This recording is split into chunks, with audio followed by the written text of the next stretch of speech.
பேஷ் வழங்கும் கற்க கசடர நிகழ்ச்சிக்கு தங்களை வரவேற்பதில் பெருமகிழ்ச்சி அடைகின்றேன். सबको सादर प्रणाम. गोल्ड मेडलिस्ट हिंदी गाइड प्रस्तुति कर्क कसडर कार्यक्रम पर आप सबका हार्दिक स्वागत है. आप जो बराबर सहयोग दे रहे हैं उसके लिए हार्दिक धन्यवाद. और जो सहयोग देना चाहते हैं वे सब्सक्राइब कर लें और उसको लाइक कर लें और अपने दोस्तों में से बांटें ताकि वे लोग भी इसका फ़ायदा उठा सकें. இதை சப்ஸ்கிரைப் செய்து பார்ப்பவர்கள் நன்றி, தொடர்ந்து பாருங்கள். சப்ஸ்கிரைப் செய்யாதவர்கள் சப்ஸ்கிரைப் செய்து பாருங்கள். நண்பர்களுக்கும் நீங்கள் இதை பகிருங்கள், ஷேர் செய்யுங்கள் என்று கேட்டுக்கொள்கின்றேன்.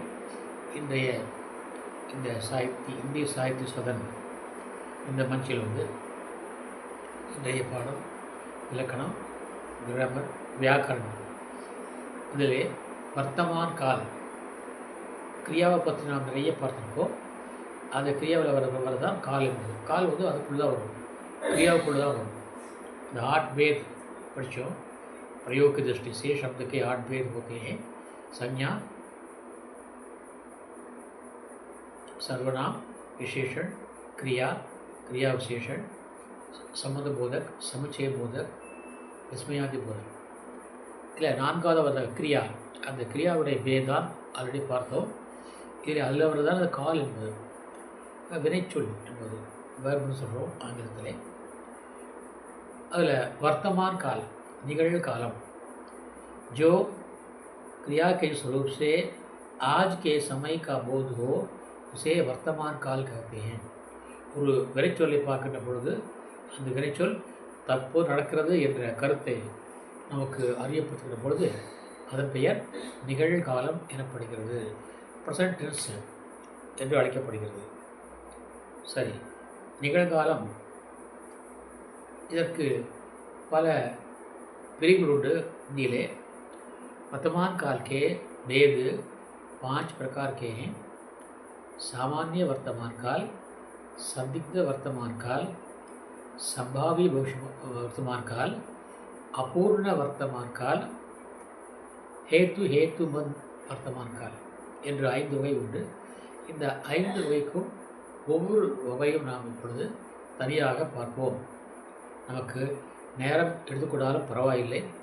என்றால் அனைத்தையும் போட்டுக்கொண்டு நாம் குழப்பிக்கொள்வதை விட ஒவ்வொரு பகுதியாக நாம் ஆராய்ந்து பார்த்தால் நீங்கள் தெளிவாக நமக்கு புரிவதற்காக நான் இப்படி செய்திருக்கிறேன்.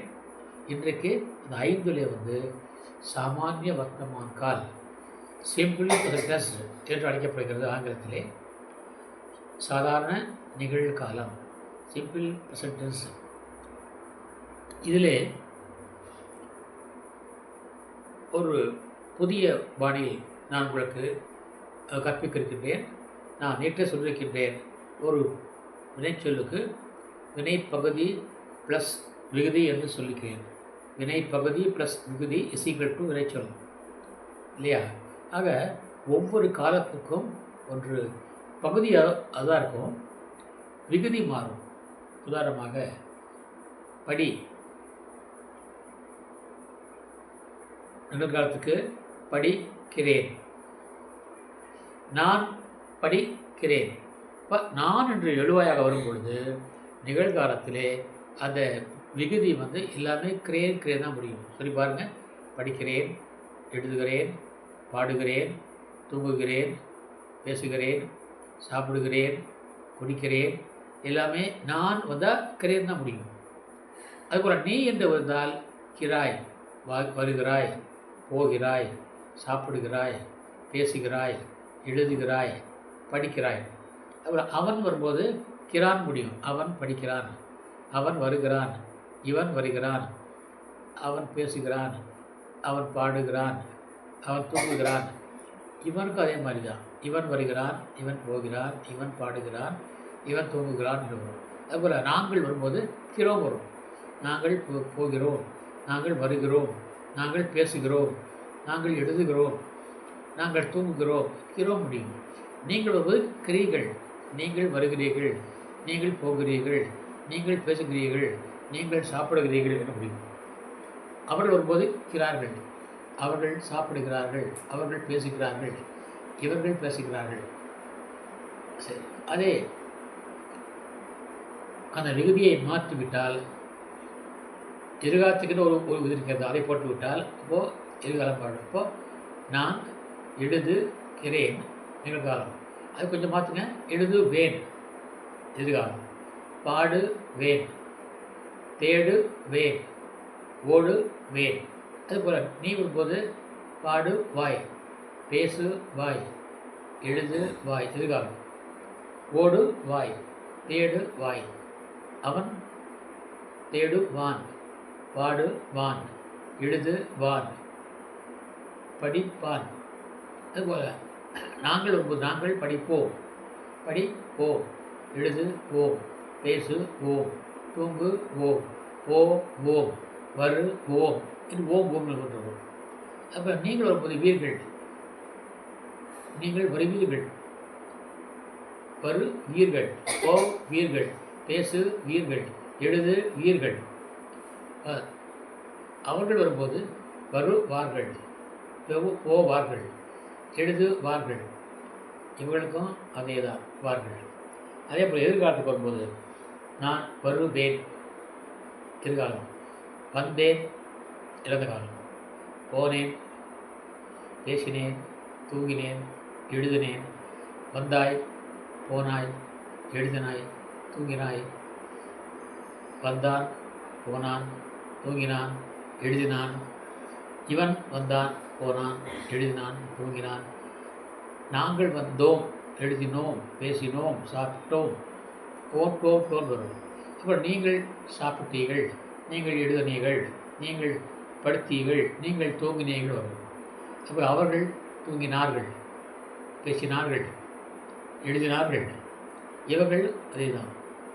இப்படியாக அந்த விகுதியை மட்டும் மாற்றிவிட்டால் காலம் நமக்கு மாறிவிடும். ஆக ஒவ்வொரு காலத்துக்கு ஒன்று பகுதி ப்ளஸ் விகுதி. நாங்கள் விகுதி மட்டும் தெரிந்து கொண்டால் நமக்கு ஆல்ரெடி நம்மளுடைய வினைப்பு நிறைய இருக்குது. வினைப்பு நம்ம வச்சுருக்கிறோம், வெப் ரூட்ரு வச்சுருக்கிறோம். அதை வச்சு நாம் அப்படியே அந்த விகுதியை ஆட் பண்ணிவிட்டால் நமக்கு அந்த கால வாக்கியம், அந்தந்த கால வாக்கியம் நமக்கு அழகாக வந்துவிடும். ஆகவே ஒவ்வொரு காலத்துக்கும் அந்த பகுதி விகுதியை நாம் அறிந்து கொண்டுவிட்டால் அந்த காலத்துக்குரிய வாக்கியங்கள் அமைப்பது மிக மிக எளிது என்று நான் சொல்லுகிறேன். நாங்கள் இங்கே இன்றைக்கு நாம் பார்க்க இருப்பது நிகழ்காலம். அதற்குரிய பகுதி என்ன? இப்போ உதாரணமாக மை டேஷ் தாகும், ஏன்னா டேஷ் சொல்ல சொன்னாக்கா அங்கே வினை பகுதியை எது வேணால் போட்டுக்கலாம். ஆத்தாகும், ஜாத்தாகும், காத்தாகும், போத்தாகும், லித்தாகும். தும் வரும்போது தேஹோ வரணும். தும் டேஷ் தேஹோ, நீங்கள் எழுதிக்கிங்க நோட்டில். தும் டேஷ் தேஹோ, ஆத்தே ஹோ வருகிறாய், ஜாத்தே ஹோ போகிறாய், காத்தே ஹோ சாப்பிடுகிறாய். वो வரும்போது அவன் தாஹே, वो आता है, वो जाता है, वो खाता है, वो बोलता है, वो सोता है. போல் ஏ வரும்போது ये आता है, ये जाता है, ये खाता है, ये बोलता है, தாய் வரும். हम வரும்போது ते हैं, हम आते हैं, हम जाते हैं, हम खाते हैं, हम बोलते हैं. आप தேகினா, आप आते हैं, आप जाते हैं, நீங்கள் போகிறீர்கள், वे जाते हैं, அவர்கள் वे जाते हैं, இவர்கள் ये जाते हैं. அப்போது ஷார்ட்டாக சொல்லும்போது மை டேஷ் தாகும், டேஷ் ஏற்படனாக்கா அங்கே வந்து வினை பகுதியை போட்டுக்கொள்ளலாம். மை டேஷ் தாகும், தும் டேஷ் தேஹோ, वो डैश ता है, ये डैश ता है, हम डैश ते हैं, आप डैश ते हैं, वे डैश ते हैं, ये डैश ते हैं. இதுதான் ஃபார்முலா. இந்த ஒவ்வொரு காலத்துக்கும் நான் இதுபோலவே ஃபார்முலாவை சொல்லுவேன். அதை நீங்கள் நன்றாக வைத்துக் கொள்ளுங்கள். உதாரணமாக ஒரு 4 வெர்பு சொல்கிறேன். உதாரணத்துக்கு 4 வெர்பு என்ன? ஆ வருவது मैं आता हूँ, तुम आते हो, वो आता है, ये आता है, हम आते हैं, आप आते हैं, वे आते हैं, ये आते हैं. சரி, जा बोलेंगे. मैं जाता हूँ, तुम जाते हो, वो जाता है, ये जाता है, हम जाते हैं, आप जाते हैं, वे जाते हैं, ये जाते हैं। खा पूर्ण सापड़ा, मैं खाता हूँ, तुम खाते हो, वो खाता है, ये खाता है, हम खाते हैं, आप खाते हैं, वे खाते हैं, ये खाते हैं। पी कुडिक, मैं पीता हूँ, तुम पीते हो, वो पीता है, ये पीता है, हम पीते हैं, आप पीते हैं, वे पीते हैं, ये पीते हैं। ये बोले तुम कदम बता, तुम आते हो, तुम जाते हो, तुम खाते हो, तुम पीते हो। और वो बोल वो आता है, वो जाता है, वो खाता है, वो पीता है। ये बोलो ये आता है, ये खाता है, ये पीता है, ये सोता है। हम बोलो हम आते हैं, हम जाते हैं, हम सोते हैं, हम पीते हैं, हम खाते हैं, हम गाते हैं। आप कदम बोलेगा, आप आते हैं, आप जाते हैं, आप बोलते हैं, आप सुनते हैं। वे आते हैं, वे जाते हैं, वे खाते हैं, वे गाते हैं, वे बोलते हैं, वे सुनते हैं। ये बता दे बरदा, ये आते हैं, ये जाते हैं, ये खाते हैं, ये बोलते हैं, ये सुनते हैं. இப்படியாக எத்தனை ஆயிரக்கணக்கான வினைகள் இருக்கிற அத்தனை வினைகள் போட்டாலும் கூட இந்த ரூல்ஸ் அப்படியே தான் வரும், மாறாது. சரி, அடுத்தபடியாக தமிழுக்கும் ஹிந்திக்குள்ள ஒரு சின்ன வித்தியாசம் என்னவென்றால், இப்போது நான் வருகிறேன் என்று எழுதிக்கிறோம். நான் வருகிறேன் என்பதில் இந்த நான் ஆண்பாலா பெண்பாலா எப்படி தெரியும்? நேரில் பார்த்தால் நாம் சொல்லலாம். இப்போ நான் வருவேன் எப்படி தெரியும்? நான் வந்தேன் 3 காத்தேன். இந்த 4 ஆண்பாலா எப்படி தெரியும்? நீ வந்தாய், நீ வருவாய், நீ வருகிறாய். நீ ஆண்பாலா பெண்பாலா எப்படி தெரியும்? தெரியாது. அவன் வரும், அவள் வரும், அவள் வந்தாள், அவள் வருவாள், அவள் எழுதுவாள், அவள் வந்துடும். அவன் தெரிஞ்சு போடும். ஹிந்தியில் அப்படி இல்லை. எல்லா எழுவாய்களுக்கும் பால் உண்டு. அந்த எழுவாய்க்குரிய அந்த பாலுக்குரிய பெண்ணுக்குரிய மாற்றத்தை அந்த வினைச்சொல் அடையும். அதான் சொன்னேன். கிரியா உங்களுக்கு அந்த விகாரி சொன்னேன், விகாரி மார்க்குடைய சொன்னேன். அப்போது மை பெண்பாலுக்கு, ஆண்பாலுக்கு மை டேஷ் தாகும் ஃபார்முலா. பெண்பாலுக்கு மை டேஷ் தீவும். ஒரு கேர்ள் சொல்லும்போது மை ஆத்தியும் சொல்லணும், மை ஜாத்தியும், மை காத்தியும், மை போத்தியும் சொல்லணும். அதுபோல் தும் டேஷ் தேஹோ. ஆண்பால் சொல்லும்போது தேஹோ சொல்லணும், பெண் சொல்லும்போது தீஹோன்னு சொல்லணும். தும் கஹா ஜாத்தி ஹோ, நீ எங்கே போகிறாய்? तुम क्या खाती हो, तुम क्या पीती हो.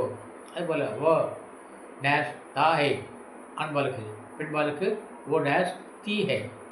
அதுபோல் ये डैश ती है, हम डैश ती हैं, आप डैश ती हैं, वे डैश ती हैं, ये डैश ती हैं. இந்த டேஷ் நான் சொல்கிறல்லவா, அங்கெல்லாம் வினைப்பகுதி போடப்படும்.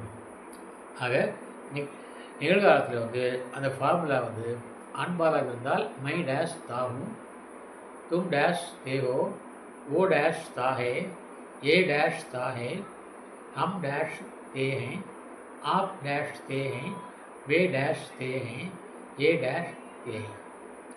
சரி, பெண்பாலாக இருந்தால் மை डैश ती हो, तुम डैश ती हो, वो डैश ती है, यह डैश ती है, हम डैश ती हैं, आप डैश ती हैं, वे डैश ती हैं, ये डैश ती हैं. இந்த ஃபார்முலாவை நீங்கள் நன்றாக மனப்பாடம் செய்து கொள்ளுங்கள். ஃபார்முலா மட்டும் நமக்கு மனப்பாடமாக இருந்தால் போதும், மற்ற எதுவுமே நமக்கு தேவையில்லை. ஏனென்றால் நமக்கு ஆல்ரெடி நமக்கு வேர்ப் ரூட் தெரியும். அதை வைத்துக்கொண்டு நாங்கள் வாக்கியத்தை புனைந்து கொள்ளலாம், அமைத்துக் கொள்ளலாம், பேசிக்கொள்ளலாம், எழுதி கொள்ளலாம், எல்லாம் செய்து கொள்ளலாம். ஆகவே இப்படி ஒவ்வொரு காலத்துக்கும் உரிய அந்த ஃபார்முலாவை நான் சொல்வேன், பகுதி ப்ளஸ் விகுதி. அது நன்றாக நீங்கள் மனப்பாடம் செய்து கொள்ளுங்கள். ஒவ்வொரு காலத்துக்கும் அது முக்கியமாக நீங்கள் நிகழ்காலம், இறந்த காலம், எதிர்காலம், இந்த 3ஐ கட்டாயம் நீங்கள் மனப்பாடம் செய்து கொள்ளுங்கள். டேபிள்ஸ் போல 7 8 56, 7 56 சொல்கிறோம் இல்லையா? இப்போ சொல்கிறோம் இல்லையா? இப்போது தேர்ஸ்டாண்டர்ட் படித்தது இப்போ சொல்கிறோம் இல்லையா? அதுபோல் நீங்கள் இந்த இலக்கணத்திலே இந்த ஃபார்முலாவை நன்றாக மனப்பாடம் செய்து கொண்டுவிட்டால் உங்களுக்கு வாக்கியம் அமைப்பது மிக மிக எளிது. உங்களுக்கு சிரமமே கிடையாது. நீங்கள் சொந்தமாகவும் எழுதலாம், ஓனாக எழுதலாம். இலக்கணம் உங்களை வஞ்சிக்காது. இலக்கணம் எப்போதும் உங்களுக்கு துணை இருக்குது. நம்முடைய கால் போல் எப்படி அவன் எங்கே போனால் கால் வருகிறதோ அதுபோல் இலக்கணம் மொழி நம் கூடவே வரும். ஆகவே தான் சொன்னார் அப்படியார், கற்றோருக்கு இடமெல்லாம் சிறப்பு. எங்கே போனால் போங்க, திண்ணை இருக்கா, திண்ணை ஒரு போர்டு கட்டுங்க, இங்கே இஞ்சி கற்றுக்கு போடும், உட்காந்து நீங்கள் பல்வேறு சொல்லி கொடுத்து விடலாம். இந்தியோ இல்லை தமிழோ ஆங்கிலமோ எதாக இருந்தாலும். ஆகவே கற்றோருக்கு சென்ற இடமெல்லாம் சிறப்பு என்பது இதுதான். அதுபோல் நீங்கள் முறையாக நீங்கள் படித்து புரிந்து கொண்டால், தெரிந்து கொண்டால், தெளிந்து கொண்டால், இதை விட ஒரு பெரிய ஒரு சொத்து நமக்கு வேறு கிடையாது என்பதற்காகவே நான் சொல்கின்றேன். ஆகவே நீங்கள் ஒவ்வொரு பாடத்தையும் கூர்ந்து கவனியுங்கள், எழுதி பாருங்கள். நான் இந்த ஃபார்முலா சொல்லியிருக்கிறேன், நீங்களாக சில வாக்கியங்களை 10 வாக்கியம் எழுதி தமிழில் எழுதி அதை அப்படியே ஹிந்தியிலே மொழிபெயர்த்து பாருங்கள், உங்களுக்கே புரியும். மொழிபெயர்த்து பார்த்து இந்த ஃபார்முலா வர பாருங்கள், ஃபார்முலா ஃபாலோ பண்ணுறான்னு பாருங்கள். நீங்களே டெஸ்ட் பண்ணலாம். ஃபாலோ பண்ணிக்கிறனா, மை தாஹோ போட்டுக்கண்ணா, தும் தேஹோ போட்டுக்கண்ணா, ஓ தாஹை போட்டுக்கண்ணா, வெறுப்பு வேறு இருக்கட்டும். ஓ தாஹை போட்டுக்கண்ணா, ஏ தாஹை போட்டுக்கண்ணா, हम தேஹை போட்டுக்கண்ணா, आप தேஹை போட்டுக்கண்ணா, வே தேஹை போட்டுக்கண்ணா, ஏ தேஹை போட்டுக்கிறேன். அவ்வளோதான். இன்னும் சொல்லப்போனால் நீங்கள் உங்கள் இந்த வீடியோவை நீங்கள் உங்கள் வீட்டிலே பெற்றோர்கள் இருந்தால், அவர்கள் படித்து இருந்தால், நீங்கள் அவர்களுக்கு இந்த வீடியோவை போட்டு காட்டுங்கள். நீங்கள் அவளை வைத்து நீங்கள் கேள்வி கேட்டுக்கொள்ளலாம். இந்த வீடியோவை வைத்து நீங்களே கேள்வி கேட்கலாம். நீங்கள் ஃபார்வேர்ட் செய்து இன்னொரு போருக்கு ஃபார்வேர்ட் செய்து அதை கேள்வி அப்படியே நீங்கள் கேட்கலாம். கேட்டு அவள் கேட்டு நீங்கள் சொல்லலாம், நீங்கள் கேட்டு அவர்கள் சொல்லலாம். இதுவாக அந்த பரிமாற்றம் செய்து கொண்டால் உங்களுக்கு அவளுக்கும் ஹிந்தி வந்துவிடும், அவளுக்கும் ஹிந்தி எழுத வந்துவிடும், பேச வந்துவிடும், இலக்கணம் அவளுக்கும் தெரிந்துவிடும். ஹிந்தி தானே போடா நீ பாடுறா என்று அவர்கள் சொல்ல மாட்டார்கள். ஆகவே குழந்தைகளே, நீங்கள் இந்த வாய்ப்பை நீங்கள் உங்களுடைய பெற்றோருக்கும் நீங்கள் அழியுங்கள். அவள் கையிலே போட்டிருக்கோம், இன்றைக்கு பொருளாகவே யாருமே இல்லை, நீங்கள் அவர்களுக்கு ஷேர் பண்ணுங்கள். ஷேர் செய்து அவர்கள் கேள்வி கேட்க நீங்கள் பதில் சொல்லுங்கள், நீங்கள் கேள்வி கேட்க அவர்கள் பதில் சொல்லட்டும். இவ்விதமாக நம்முடைய ஞானம் பெருகும். பொருள் என்பது கொடுத்து கொண்டிருந்தால் காணாப்படும், மறைஞ்சு போடும், செலவாயிடும். ஆனால் கல்வி என்பது அழியா செல்வம். எவ்வளோக்கு கொடுக்குறோமோ அவ்வளோக்கு நமக்கு வரும். இப்படி நாங்கள்லாம் ஆசிரியர்கள் எவ்வளோ எங்களுக்கு கொடுக்குறோமோ அவ்வளோக்கு எங்களுக்கு வரும். நான் கல்லூரிலே வேலை பார்த்தபோது என்னுடைய குழந்தைகள் நிறைய பேர் எங்களும் படித்தார்கள். அதிலே நிறைய பேர் இன்றைக்கு ஆசிரியர்களாக கல்வி பேசுகிறார்கள் இருக்கிறார்கள் என்றால் அவர்களுக்கு அந்த கல்வி கை கொடுத்தது, என்றைக்கும் கை கொடுக்கும். ஆகவே கல்வி என்பது அழியா செல்வம். அதை நீங்கள் பெற்றுக்கொள்ளுங்கள். உங்களுக்கு நாங்கள் உங்கள் வீட்டுக்கே வருகிறோம், உங்கள் கைக்கு கல்வி வருகிறது. நம்ம காலெல்லாம் வந்து வேறு கிடையாது, ரேடியோவாக கிடையாது. எல்லாம் ரேடியோ தான் அருகு. இன்றைக்கு உங்கள் கையிலேயே உலகம் இருக்கிறது, நீங்கள் கையிலேயே அனைத்தையும் பார்த்து கொள்ளலாம். ஆகவே நீங்கள் இந்த வாய்ப்பை பயன்படுத்திக் கொள்ளுங்கள். எளிமையாக மிக தெளிவாக நீங்கள் புரிந்து கொண்டு பிறருக்கும் புரிய வைத்துக்கொண்டு இந்த அழியா செல்வத்தை பெற்றுக்கொள்ளுங்கள். நாளைக்கு அடுத்த ஒரு பகுதி 5 பே சொன்ன ஒரு பே சொல்லிட்டோம், சாமானிய வர்த்தமான் கால். அடுத்தது நாளை வருகிறேன். ஏனென்றால் அனைத்தையும் போட்டால் குழப்பமாக இருக்கும், தெளிவாக இருக்கும் அர்த்தம் செய்கிறேன். ஆகவே நான் தீர்ப்பாக நினைக்க வேண்டாம். ஆகவே பொறுமையாக இருந்து தெரிந்து கொள்ளுங்கள். சரி, இன்றைய சிந்தனை, சிறந்த நட்பு எது?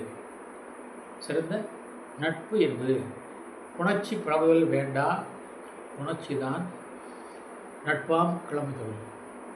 உணர்ச்சி பழகுதல் வேண்டாம், உணர்ச்சி தான் நட்பாம் கிளம்புதல் குரல் சொல்கிறது. அதே கருத்தை हिंदी सुधराल। जो गरीब से हित करे ते रहीम बढ़ लो, जो गरीब से हित करे ते रहीम बढ़ लो, कहा सुदामा बापरो कृष्ण मिताई जोग। எப்படி நட்பு வைத்துக் கொள்வது? மிதாயி தான் மித்திரதா, ஜோகுனா சேர்ப்பது. நட்பை எப்படி சேர்ப்பது? நண்பனை எப்படி சேர்த்துக்கொள்வது? நண்பனை எவ்வாறு நம்மோடு இணைத்துக் கொள்வது என்ற கருத்தை இதையும் சொல்கிறார்.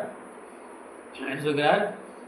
ஜோ கரீப் செய்த கரே, யாரெல்லாம் ஏழைக்கு உதவி செய்கிறார்களோ, நன்மை செய்கிறார்களோ, தே ரஹீம் பட்லோ, அவர்கள்தான் பெரியவர்கள்.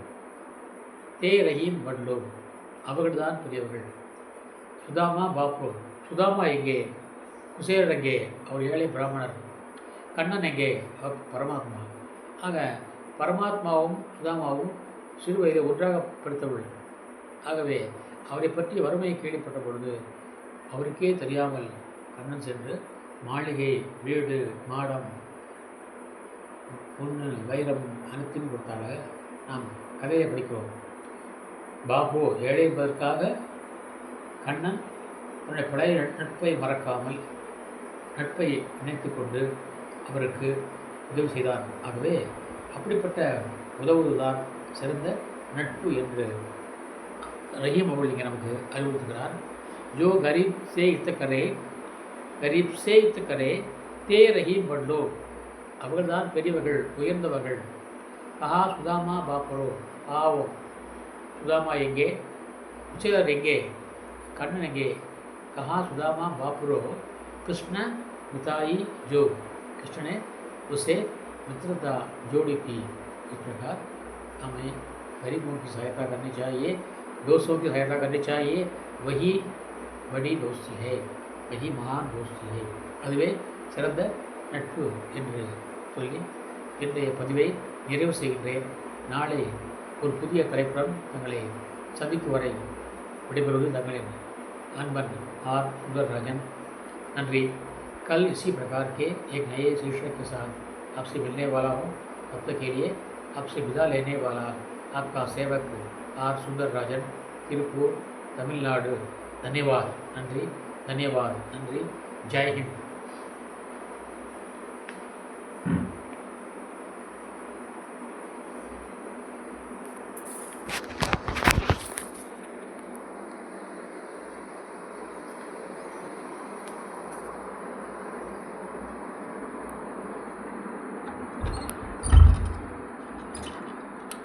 ना